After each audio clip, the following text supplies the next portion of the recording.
Hey Couch Detectives, it's Caroline Mitchell here. I'm an ex-police detective and crime thriller author, and this week I'll be giving you my take on one of the most infamous serial killers that Britain has ever known. How could someone kill hundreds of people in broad daylight and even arrange for their local undertakers to take the bodies away from them?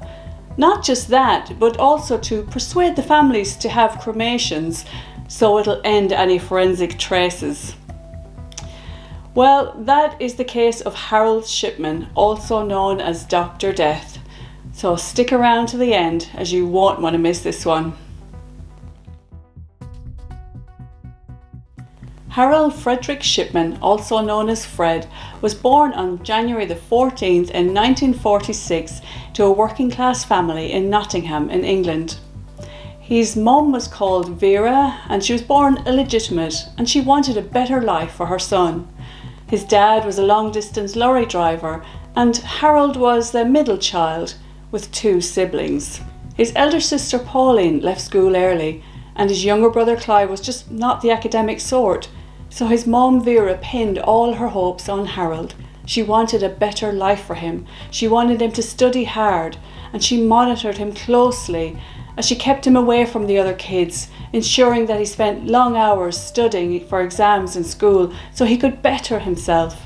She dressed him differently, in dicky bows instead of the usual clothes his other friends wore to school. He aspired to better things from a very early age, and she lifted him, making him believe in himself, making him believe that he was better than everyone else.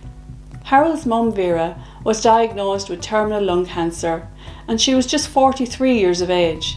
In the weeks leading up to her death, Harold took on the bulk of her care. A doctor would come regularly, providing instant relief with morphine injections, and Harold watched closely, always on hand.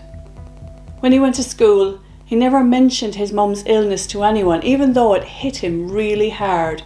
He had kind of self-isolated in his own bubble, because it had always been him and his mum against the world. But when she died at the age of 43, he was devastated. His world fell apart. A friend asked him what he'd done that weekend. It was on a Monday, and they walked together, and he just casually went, "Oh, how was your weekend?" To which Harold replied, "My mum died." And his friend felt so embarrassed and awkward. I mean, they were young lads, and he didn't know what to say, and he just mumbled something like, "Oh, I'm really sorry to hear that." And his friend said afterwards he was so relieved to get to the school gates as they parted ways. Harold went into a depression, running for miles and miles. Each night he'd put on his PE clothes and just run in the rain for hours, releasing what must have been a lot of pent-up feelings.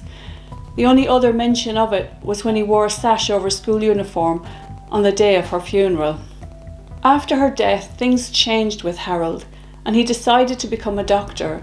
He must have been heavily influenced by what happened with his mother, and he wanted to go into medical care. But he had to pass the exams first, and it was hard enough when he'd done his 11+ exams and went to grammar school. His parents had been so proud, but he quickly discovered he went from being the best in class to being a small fish in a very big pond. And Harold got to Leeds University after failing the exams the first time round.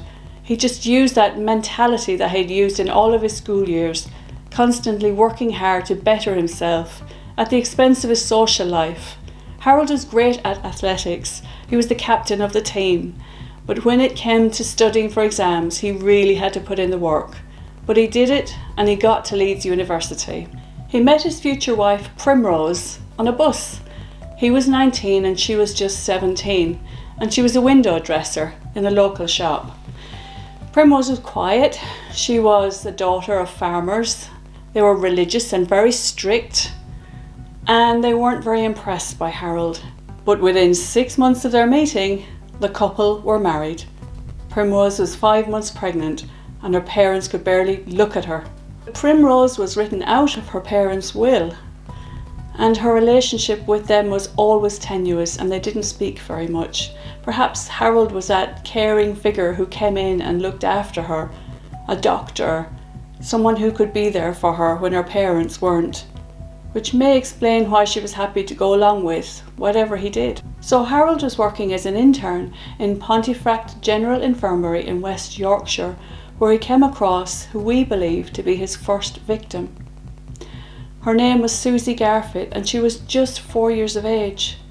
She was terminally ill with cancer, and her mum was by her cot. The last word she said to the doctor was, "Be kind to her." It's unsure how Harold took those words, because she was gone for just 10 minutes, and when she came back, her daughter was dead.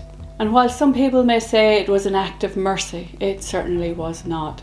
He may well have been experimenting, and that little girl should have died in her mum's arms, not at the hands of a stranger.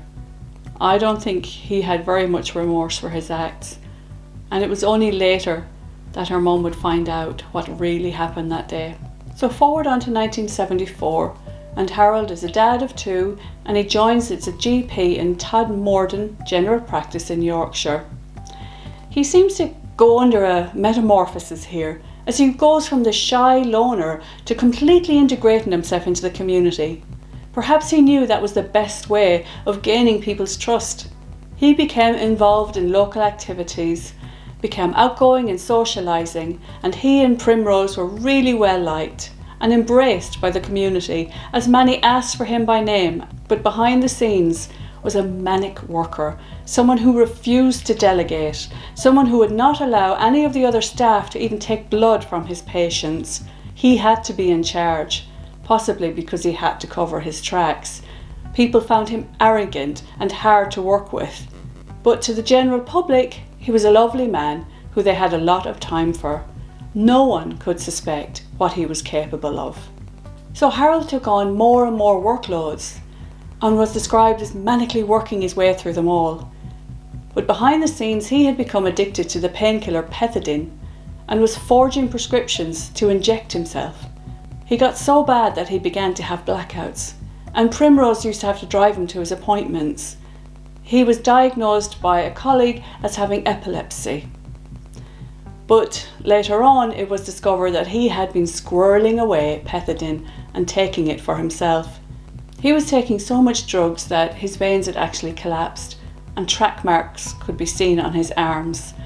In 1975, he was caught red-handed and forced to leave the practice, and he was not happy about this. He kicked his bag across the room as he was confronted by one of the managers. So after a small inquiry, he was asked to join a drug rehab program, which he did. He received a small fine and a record for forgery, and that was that. A few years later, Harold joined Donnybrook Medical Centre in Hythe, which is actually the home of notorious serial killers Ian Brady and Myra Hindley. But despite its dark past, Hythe was a nice area. It was a community of people where everyone knew everyone and everyone supported each other. There was a lot of elderly people, of which Harold embraced into the fold.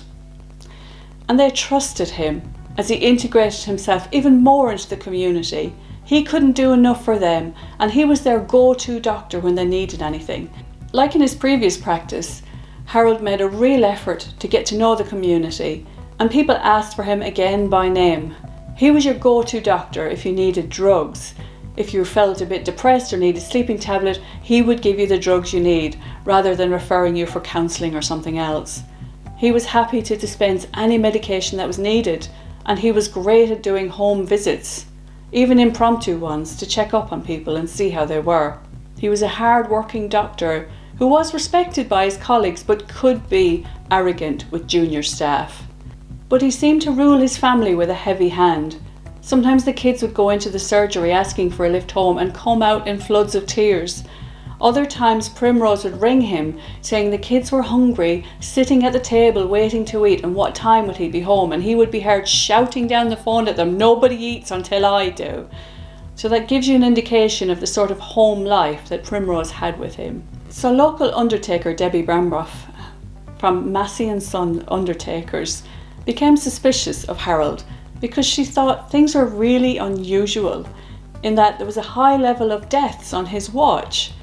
And not just that, but when they went to the houses to take the bodies, they weren't lying in bed as you'd expect after a long illness, but they were sitting up in their best clothes, cup of tea by their side, just sitting there with their eyes closed in the chair, and they just appeared to have died. Having previously been in great health, it was like, what's going on here? And as a police officer, I used to go to what we call sudden deaths, and I'd volunteer for them. They never bothered me. If there was anything suspicious in that the person who died hadn't been to a doctor in the last 14 days, or they hadn't been suffering from an illness and they died just suddenly, then the police would just come out and just check that everything seemed to be in order. And most of the time it was. And certainly dead bodies didn't bother me. I grew up in Ireland, so funerals and everything were very commonplace to have open caskets and have the bodies in the houses, so I was well used to it. But yes, most of the sudden deaths I went to would be people in bed, or, not to be graphic, on the loo in the middle of the night. I won't go into detail about it, but just to say, yes, that to find someone sitting up in a chair who's been perfectly healthy, who just seemed to have closed their eyes, would be probably an unusual way to find someone dead if that was happening a lot. And anyway, it affected Debbie and she became worried about it. So she had a chat with her dad and she said to him, look, something needs to be done about this. There seems to be an awful lot of people dying on Harold's watch. And her dad was like, oh, please don't make me have to say anything to him. This is really embarrassing. But he did, and he popped down to the surgery and he was the last one in to see Harold and speak to him about it. And he said, look, Harold, there's no disrespect here, but we are a bit concerned about the amount of deaths that are coming through. And also that Harold was recommending cremation for most of them. Anyway, he said it was the most embarrassing moment as Harold just turned around and gave him all the medical records and said, here, look at my book. It was like a book of records. Anyone can come in here and look at this. Everything is above board. I have nothing to hide. And he accepted that and he apologised. And he left, telling his daughter he'd never been so embarrassed and why did she make him do that, that it's all perfectly normal. But there was someone else, Dr. Susan Booth, who would not be so easily put off. And after speaking to members of her practice, she contacted the local coroner's office, who in turn spoke to the police, and a low-key investigation went ahead. Now, it was so low-key that Shipman didn't even know he was being investigated. But there were mistakes made. I mean, the first thing they should have done was check his criminal history, and then they would have picked up the previous issue with drugs and his forgeries. That wasn't done. And neither did they contact the General Medical Council. And because they had been reassured by everyone they spoke to that nothing was wrong with what was happening, then it was just no further action. I mean, yeah, I know it's great with hindsight. To be fair, I'm the last to criticise the police because I know how hard it is. And with the beauty of hindsight, it is a wonderful thing. I mean, they were told, look, we have a great doctor who works really, really hard. Of course, there are going to be more deaths. He has a significant amount of elderly patients on his books. That's his forte. They love him. They come to him all of the time. It's almost like a social event, the amount of times they visit him. He is covered in his medical records. He has, of all the people who died, he has listed the people with ongoing health issues who have refused further care, who have then died as a result of these health issues. He is a popular man and he is very, very busy, and because he has so many people on his books, it's bound to happen that he has more deaths than everyone else. And they just had no evidence to prove otherwise. So for now, the case was closed. That was until 81-year-old Kathleen Grundy died, and things took a serious turn for Shipman. Kathleen Grundy was an ex-mayoress, a pillar of the community who was very healthy despite her age. She was very nimble, she was always out and about, and she was deeply involved in every issue you could think of that affected her community. She loved people and people loved her in return, and no one more than her daughter, who was also a lawyer. Her daughter, Angela Woodruff, was advised by Shipman that an autopsy wasn't needed, that her mum had simply died of old age, and that he would issue the death certificate and she could go ahead and bury her mum, which she did. But it was only later that things took a really weird turn. Angela was a solicitor, and she looked after her mum's estate, and she knew her mum had written a will, and she knew the solicitor that it was lodged with. On the day her mum died, though, a different solicitor had received a letter from Kathleen Grundy with a clumsily typed will, leaving everything to, yes, you've guessed it, Dr. Harold Shipman. And the solicitors that received these communications were puzzled by it because they'd never done anything for her before. Not only that, but they also received another letter by someone saying that her daughter was at the house and she should be notified of this will which left everything to Dr. Shipman.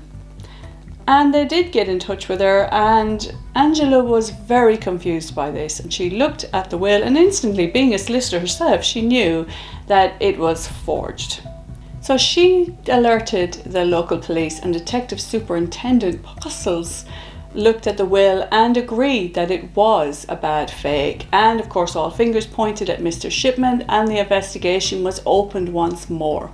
Postles was in the community asking questions, and a lot of people weren't happy about this. They were, complaining about what he'd said about Dr. Shipman, that he wasn't a killer, that he loved people and that they trusted him. Although there were jokes, his nickname was Dr. Death by some of the old biddies in town who used to say, he's a lovely doctor, but you don't last very long with him. And it seemed that there was a lot of truth to this, and the further he digged, Mr. Postles found out that there was a lot going on beneath the surface. A local taxi driver approached the superintendent and said that he was desperate to speak to him. He handed him a list of people who had died that had been clients of his. Now, taxi drivers are great. They really have their ear to the ground. And in a small community like Hythe, they know everyone. They know what they're doing. They, enter into all sorts of small talk. They're a bit like hairdressers. And they knew the members of their community well. They knew the ones that were fit and lively. They knew the ones that weren't. And he made a list. He'd been so concerned. He had a couple of dozen people on this list that were clients of Dr. Shipman who had died, and he asked the superintendent to look into it. He said he felt bad because he had wanted to go to the police about it much earlier, but his wife just wouldn't let him. She said she'd be embarrassed if he brought that up, that no one would believe him, and it was ridiculous. But the police took him seriously, and Kathleen Grundy's body was exhumed. Now, this is a big deal. In the police, to exhume a body is a massive deal, and it's really difficult to organise. It takes a lot of paperwork, and it's rightly so difficult because it's of huge, not inconvenience, but upset to the family. Can you imagine how awful it would be going through the grieving process, but to have your family member dug up? That's just horrific. And the police did say that when this has been organised, he was mindful very much of the family, but also of his colleagues having to go through this, and tents were erected, and of course it brought a lot of press attention. And when the autopsy was carried out, there were found to be very high levels of morphine in her body. Now, it's unknown why he picked morphine to drug her with, because as a doctor, he would have known that morphine stays in your body for centuries. It's like the worst drug you could use. There are better drugs you can use if you want to kill someone and not have it show up in the toxology reports, because usually they do like a basic tox report at the start when there's an autopsy. And I've researched this from my books because I write serial killer thrillers as well, and there's other drugs, I won't name them, but there's other drugs that don't show up because you're not initially looking for them. Everything's about money in the police as well, and there's a certain budget, unless they specifically know that person has been poisoned or there's a chance they've been poisoned, they'll do a basic tox screen. And so, morphine would show up straight away, and indeed it did, and it showed up in 12 further bodies that were exhumed. Now, they could have went on to exhume many more bodies, but when they got to the stage of 12, there really was no point in continuing to upset family and friends and the community by continuing to do this. It gave the results they expected, high levels of morphine in each body, and that really went on to prove a massive point. But there were other points to prove as well. Not only were there high levels of morphine in Kathleen Grundy's body, but when police searched Harold Shipman's home, they found over £10,000 worth of jewellery in his garage stored away, which obviously didn't belong to him. So they seized that, and the toxology reports also stated that the morphine had been given to Mrs. Grundy within 3 hours of her dying, which was the time that he was there. Also, the typewriter that was used to type up the will was, yes, Harold Shipman's. And he gave it to the police saying, oh yes, I loaned it to her so she could type up her will. but he never said when she gave it back. But he was obviously covering himself, but not enough. It was quite clumsy really, because later on they would also discover that his fingerprint was on the will, but hers weren't. As I said, Shipman always urged families to cremate. And when the families kicked up, saying that, hang on a minute, they were well, they weren't ill, how could this happen? He would produce these medical notes and say, actually they were ill, and I can show you over a prolonged period of time how ill they were being and how they had refused treatment, how they had heart problems. And this was all unknown to the family, because as far as they were aware, the victims were perfectly fine. So I'm going to talk about just a couple of the victims, because there have been so many, but just to bring up a couple that really stuck in my mind. And one of them was Alice Kitchen, who died sitting on the sofa like many of the other victims, dressed in her best clothes with a cup of tea by her side. And these women came from a generation where a visit from the doctor was a big thing. You know, you dressed in your nice clothes. You weren't lazing around the house in jogging bottoms. You put on your nice clothes. They were very respectful of the doctor. They thought a lot of him. And it's very sad to think that the last words they could have uttered to the doctor was thank you, as he delivered a lethal dose of morphine. And family did notice there was something very strange about her death almost straight away. They said that she used to sit in the chair, as many people do, they have their little habits. And Alice was very welcoming and warm, and thought a lot of anyone who'd come to her door, so much so that she'd sit in the chair facing the window. So if she saw anyone coming down the drive, she'd be up out of the chair and have the door open before they'd even press the doorbell. Bless her, it just paints a picture of this lovely woman, and it's so heartbreaking to think of how she died, how she was just snatched away from her family so quickly. But one of the neighbours said that she saw Shipman come from her house the day that she died, but Alice wasn't there, which she thought was really unusual, because Alice always saw people out. She never let you leave without being there at the door and waving goodbye to you. And she looked at the doctor, but the doctor just ignored her and walked out, never said a word. He didn't say, oh, she's not feeling very well, can you just go in and check on her? There was nothing. And the next thing she looked in and just saw the back of Alice's head, and that she was sitting on the sofa facing away. I mean, little did she know that she was probably dead by then. But she thought it was strange at the time, as did her family when they came in and said, I don't understand why she was sitting in that chair. She never sits in that chair. She always faces the door. Why was she sitting that way? And of course, it would later become apparent that she was one of Shipman's victims. 5 patients died in Shipman's surgery, which is unheard of in medical practice. It's very, very rare for someone to come in to see a doctor and drop dead on the table. But 5 times this happened. And it's said that some of them would go in, sit on the table, he'd inject them, then he'd close the door as they died and carry on with his work. And then eventually go out and tell the front desk, oh yes, she's passed away. I mean, how arrogant is that really, to think that he could get away with that? But he continued. I mean, the deaths were coming so often. In 1 month, he had 8 deaths. That's 2 deaths a week. He must have thought he was invincible by this stage.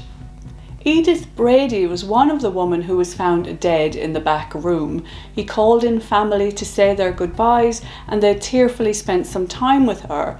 He told family that he tried to resuscitate her, but family would later say that her clothing, as all the other victims, was buttoned up to the top. Her clothing was perfect. There wasn't a sleeve rolled. Everything was perfect. She certainly didn't look like someone who'd undergone resuscitation of any kind. She just looked like she'd closed her eyes and fallen asleep. The family actually joked amongst themselves when they were talking about their mum, saying, oh, she went to the surgery so often because she loved Dr. Harold Shipman, so she was there all the time, as many people that age do. And they said, oh, maybe he got fed up of her and bumped her off. A bit of dark humour, which would actually come to be true.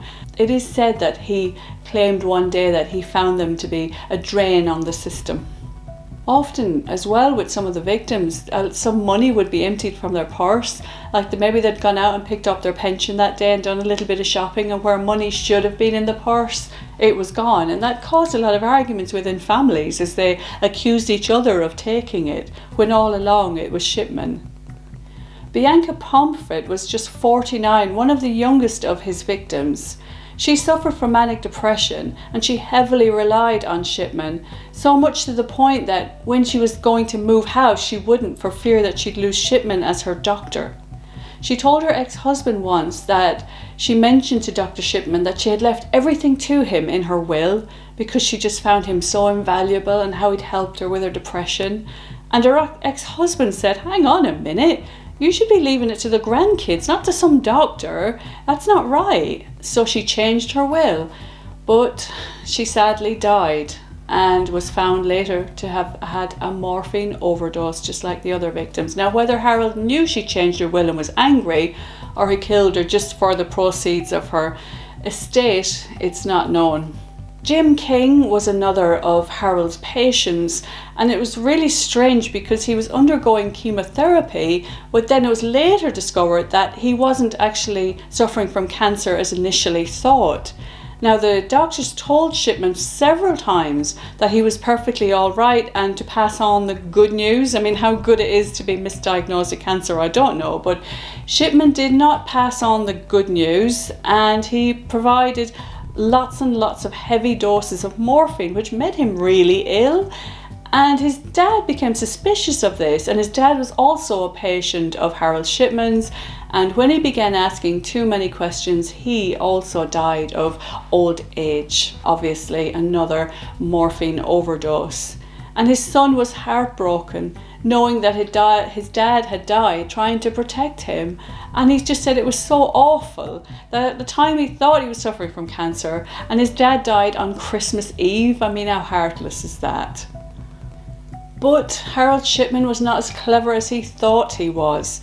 He would sometimes write out on his computer notes that that person had died before he killed them, and then stamp the time of the entry and going in, and backdate entries as well, saying they were ill and refused treatment. I mean, he'd even said that ex-lady mayoress, the lovely 81-year-old victim who died, was a drug addict, basically addicted to heroin, because that's what, caused the high level of drugs in her system. I mean, bless her.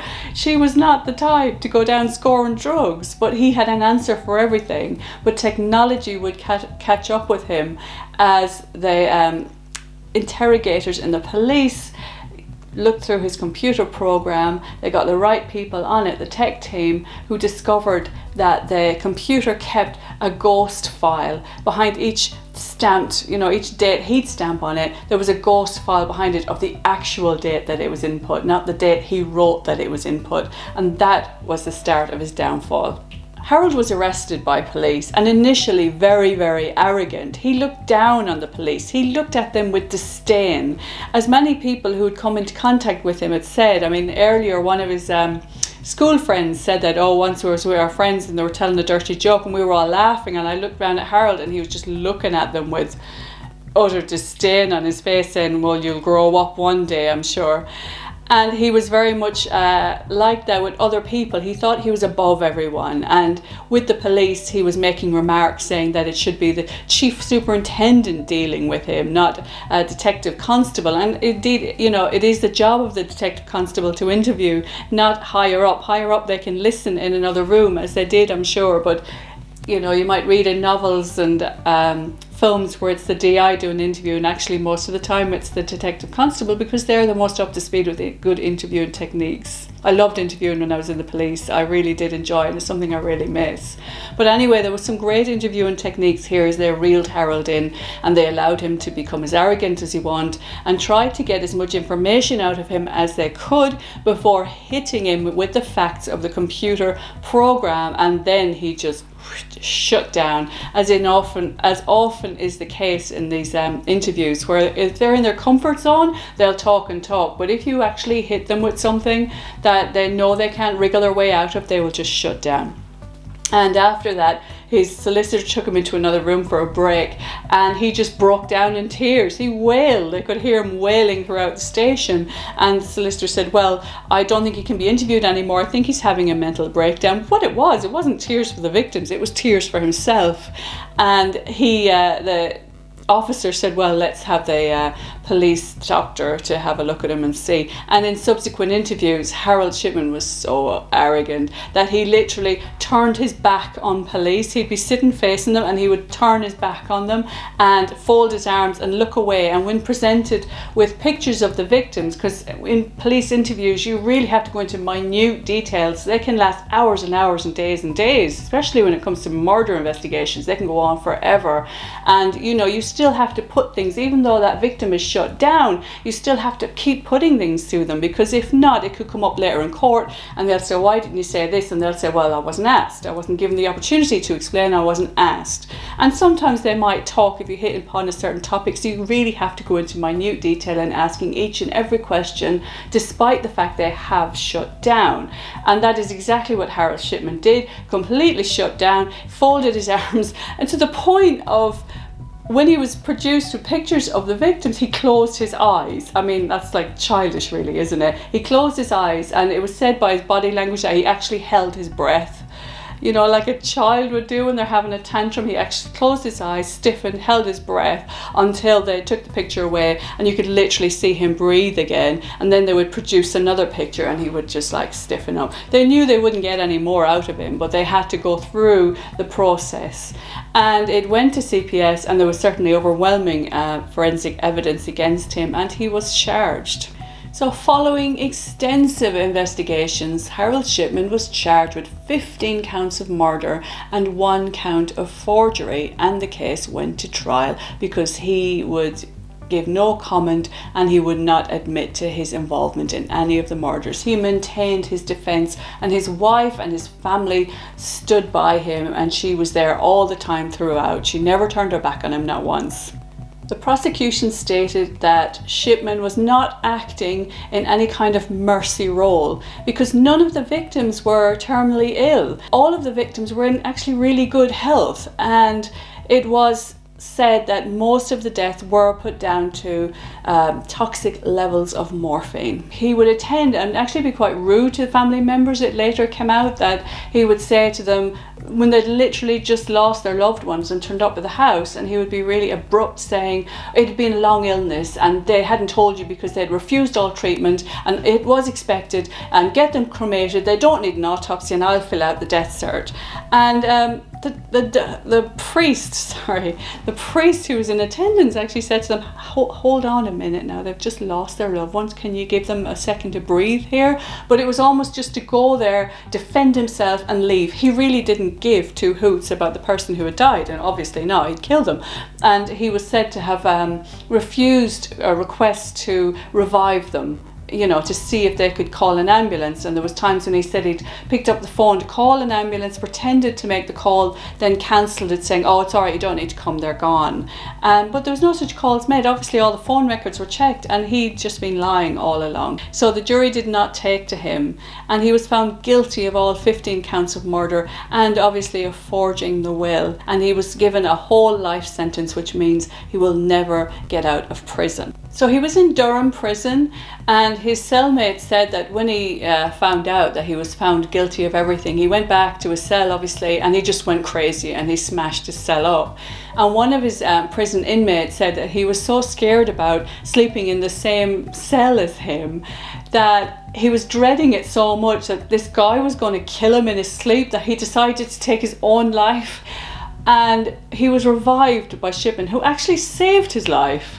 And then he later went to say, well, if he was a killer, why did he save me? He should have just let me die. Well, of course, he didn't fit the bill, was he? He was a young man. He wasn't an elderly woman. And that brings you back to the reason as to why this happened. I mean, so many times can you imagine it that he's copied that doctor who visited him at home with his mother administering this morphine. And we'll talk about the reasons later, but just to say that Shipman was then moved on to another prison, which was Wakefield prison, and it was easier for his family to visit.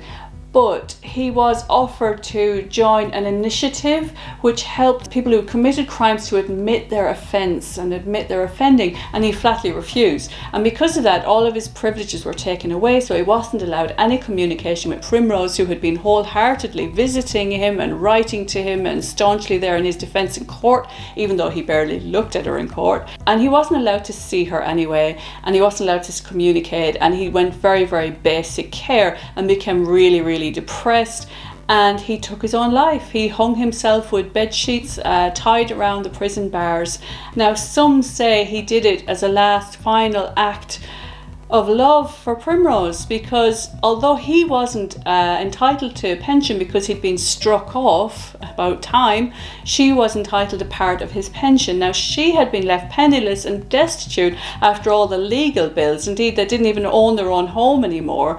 So by him dying before his 60th birthday, she would be entitled to some of his pension. So what happened to Primrose? Well, she asked for the jewellery back. Do you remember that jewellery that was a value of about £10,000? Now, Primrose stayed very, very quiet throughout this. She didn't speak to press, she wouldn't speak to anybody, but she was forced to speak at the inquest, and this all made part of the bigger Shipman inquiry. And she was proven to have been in at least 2 of the houses of the victims at the time they died, and she denied taking any jewellery from their houses. And it's said that she auctioned off the jewellery and gave half the money to the victims of crime. She had a hard time of it, as did her family, and they had to change their names several times, and they moved from place to place, and they kept being discovered. Now, I don't think they had the best of home lives. I know it wasn't a clean home. Now, you know, you can forgive a mess, but this was just like in-ground dirt. There was all sorts of things strewn across the lawn outside. It was just an awful mess, which can often be the sign of mental health problems, as well as that she had put on a huge amount of weight over the years. So it does make you wonder if she was aware and she was just eating as a way of dealing with her husband's acts, and she was so caught up in his control that she couldn't leave. And where would she leave if her own family had disowned her? So the Shipman inquiry makes for a lot of reading, and it is available online, but it's huge. So much went into it, and it was concluded that he had murdered at least 218 patients, but the figure could be as high as 459. So why did Harold Shipman kill all of those innocent people? There have been many programs about it and many theories by esteemed psychologists. As for me, I have thought of that for quite a long time. It's a really interesting case. I mean, how else could a serial killer get the bodies of the victims just taken away from him? And he did it so efficiently. He was his own, tidier-upper. He would be there at the scene, and he had nothing to worry about in that respect. So why did he get caught, and why did he do what he did? Well, some call it the angel of death. It's a kind of a phenomenon where serial killers who are there to care for people end up killing them and get a kick out of killing them. Now, there's some types of angel of death, as they call, who think they're giving their patients a mercy. But Harold Shipman obviously wasn't one of these people. So when it comes to this angel of death theory, there is another type, and that is called the malignant heroes. These are people who intentionally bring their victims to the brink of death and then resuscitate them and save their lives, and instantly they are the heroes with family and friends. But again, Harold Shipman did not fall into that category either. So it's more likely that Harold Shipman was a sadistic angel of death. He got perverse pleasure from ending these people's lives. He spent his early years experimenting with drugs and was able to amass huge volumes of it, something which has changed now thanks to the Shipman inquiry. This shouldn't happen again, and when little things like this do happen again, it's picked up very quickly. In the end, in his last practice, he was a solo doctor. He had nobody to answer to, nobody watching him, apart from obviously the professionals, the coroners and the undertakers that he worked with. He was well respected in the community, and he got away with it for a long time. How did he make such a botch up of the will when he was getting away with it for so long? I mean, maybe he was thinking of his retirement. I certainly don't think he wanted to be caught. He was very arrogant, and his behaviour when he was arrested was certainly not one of relief. He lost it. So I don't think there was any underlying or subconscious reason that he botched this will up. I think maybe he thought people were getting suspicious, and he just did it because he was a greedy, selfish so-and-so. He wanted the money. Maybe he was retiring. He wanted the money for that. He certainly didn't do it out of any remorse or need to get caught.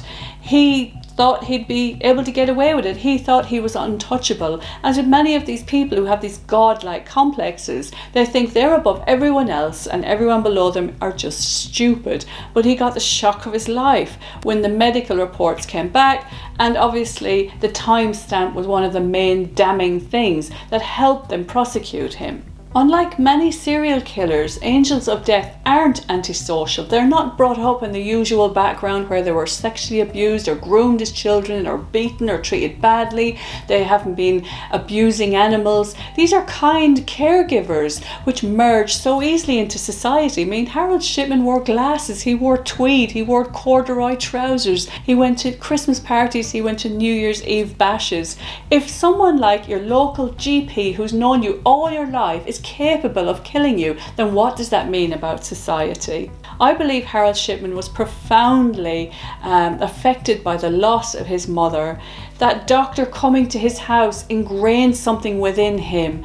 It gave him a sense of power that he wanted to be the one to control life and death, and he got a kick out of that. There was something wrong underlying in him. He was made to have this God complex from a young age, and I believe that that was his undoing in the end, as he thought he would never get caught and he became too good for the system, when in fact he was sloppy, he was disorganized, and the police were better than him in the end.